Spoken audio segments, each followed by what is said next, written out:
Master ఈకే వ్రాసిన క్రీడామయుడు గ్రంథంలో 6th chapter చదువుకుంటూ ఉన్నాము. నాటి నుండి ప్రతిదినము రాత్రి 3వ జామున గోపబాలకులు కాత్యాయనీదేవి గుడిలో యోగాభ్యాసము మరగిరి. అది వారికి చాలా రుచికరముగా ఉండెను. భౌతికముగా పాలు పెరుగు వెన్న తిన్నచో మొగము మొత్తును. ఈ దొంగ తిండిలో మొగము మొత్తుట లేదు. ప్రతి రాత్రమునను గేహములలోని గోపికలకు గోపకులకు మూతులపై వెన్నమీగడల గురుతులు మిగులుచుండెను. 1-2 దినముల లోపున భార్యాభర్తలు కలహించుకొనుట ఆరంభించిరి. నేను నిద్రలో ఉండగా నీవు తిని నా మూతికి పూయుచున్నావు, లేకున్నచో తలుపులు గడియలు బిగించి ఉండగా లోపలికి రాగలవారెవరు అని ఒకరినొకరు ఆరోపించుకొనుట ప్రారంభించిరి. దొంగ నిద్రలో కన్నులు మూసి ఒకరినొకరు కనిపెట్టి పట్టుకొనుటకు యత్నించిరి. ప్రతిదినము 2వ జాము దాటుచుండగా తమకు తెలియకుండగానే గాఢ నిద్ర ఆవేశించును. తానే నిద్రించి తిననియు 2వ వారు మేల్కొని ఇట్టి రచ్చ చేయుచున్నారనియు ఒకరినొకరు సందేహించుకొనుచుండిరి. యోగాభ్యాసం ఆరంభించిన నాటి నుండి పగటి వేళల కృష్ణుని చూచిన వారికి విచిత్రమైన మానసిక పరిణామములు కలుగుచుండెను. అది మోహమో నిద్రయో స్వప్నమో తెలియదు. బాట వెంట నడుచుచున్న కృష్ణుని చూచుచునే ఉన్నారు గాని చూడలేక నిశ్చేష్టులగుచున్నారు. ఆ క్షణములలో మధురమైన అనుభూతి ఏదియో తమకు కలిగినట్లు తరువాత తెలియచున్నది. ఒక్కొక్కప్పుడు గోపకాంతలు ఒడలు తెలియక గృహములు వెలువడి బాట వెంట కృష్ణునితో కొన్ని అడుగులు నడిచి పోవుదురు. మరల తెలివి కలిగి సిగ్గుపడి వెనుకకు తిరిగి వత్తురు. అతడు బాలుడు గదా, సిగ్గెందులకు కలుగుచున్నదో తమకే బోధపడుటలేదు. ఒక్కొక్క మారు బాటలోనే కృష్ణునెత్తుకొని ఆలింగనము చేసుకొని మరల దింపి ఒక్కొక్క గోపిక లజ్జతో ముడుచుకొని పోవును. భర్త చూచి ఏమి నేననుకుంటివి కాబోలు అని హేళన చేయును. గోపికలేయల గోపకులు కూడా బాటలలో పరుగులెత్తి కృష్ణునెత్తుకుని పరవశులై ముద్దుడుకొని దింపి లజ్జతో కులుకుచూ వెనుక వెనుకకు నడుచుచున్నారు.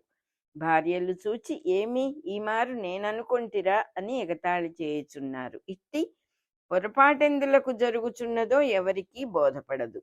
ఒక మారైనచో పొరపాటు, 2వ మారు అలవాటునకు కారణమేమి?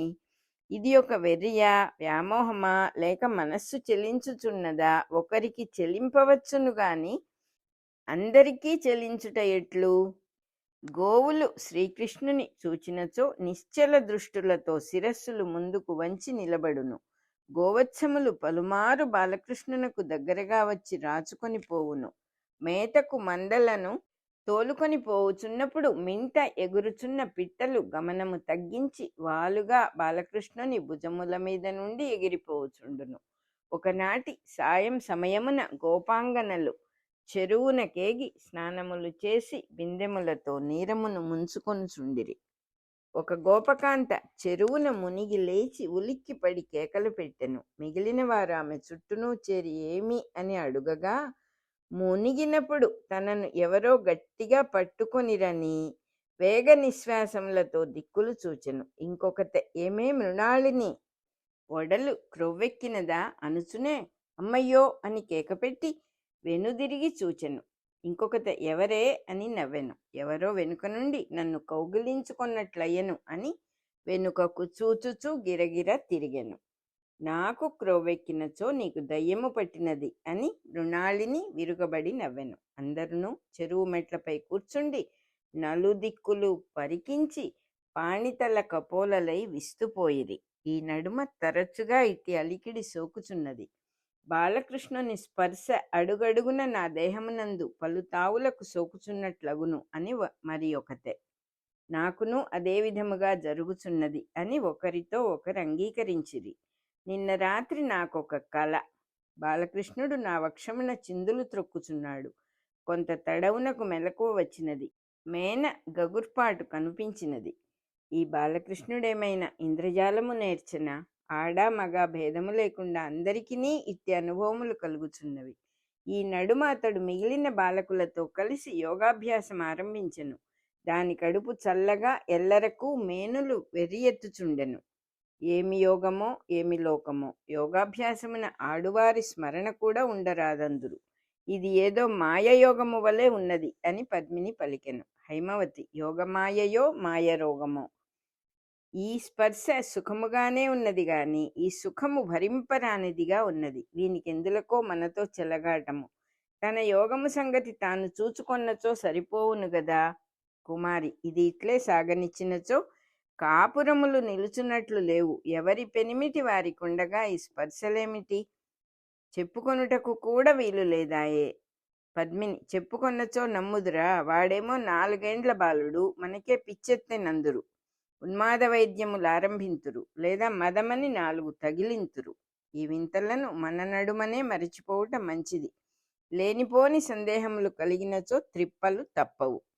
మృణాళిని, నా తెలివి తెల్లవారినది. నేనప్పుడే మా వారికి పూసగుచ్చినట్లు చెప్పి తిని. కుమారి, ఇందు దాచుటకేమున్నది? మగవారు కూడా ఈ స్పర్శలను అనుభవించుచునే ఉన్నారు కదా. కొందరు దాపరికము లేక భార్యలతో కూడా చెప్పిరి. మల్లిక, ఇంతకును వీడొక్కడే మగవాడు కాబోలును, ఊరందరూ ఆడవారైపోయినట్లు. మాలతి, పోని మెల్లగా యశోదతో చెప్పిన ఎట్లుండును. మృణాళిని, సంతోషించితిమి. ఆమె మనలనే రచ్చకెక్కించును. మనకన్నా తన బిడ్డ ఎక్కువ కాదా? లేక లేక ఇన్నాళ్లకింతటి దొడ్డవాణిని కన్నది ఏమి గొప్ప? పద్మిని, గొప్ప కాకెమి? వాడు పుట్టినది మొదలు వాని ఇంటికి పిశాచములు రాకపోకలు చేయుచున్నవి. వాడు పూర్వజన్మలో ఏ భూతవైద్యుడో ఏమో. కుమారి, భూతవైద్యుడో అభూతవైద్యుడో, ఇంతకును యశోద వానిని కనలేదని వెల్లడి అయిపోయినది గదా. హైమవతి, ఆమె కనకపోయినంత మాత్రమున మనకి బాధలు తప్పిపోయినట్లే మాట్లాడుచున్నావు. ఇక వాని సంగతి చాలును, వానిని స్మరింపనే వలదు. మాలతి, ఇది మాత్రము వానిని స్మరించుట కాదా? అవునన్నను కాదన్నను వాని స్మరణమే అగును. ఇది మనకు తప్పునది కాదు. మన మనస్సులు మన దగ్గర లేవు కదా. నలుగురము కూడినప్పుడెల్లా వాని ప్రసంగము వచ్చును. ప్రసంగము రానిచో వాని అలికిడియే వచ్చును. చీకటి పడినది, ఇండ్లకు పోవుదము లెండు.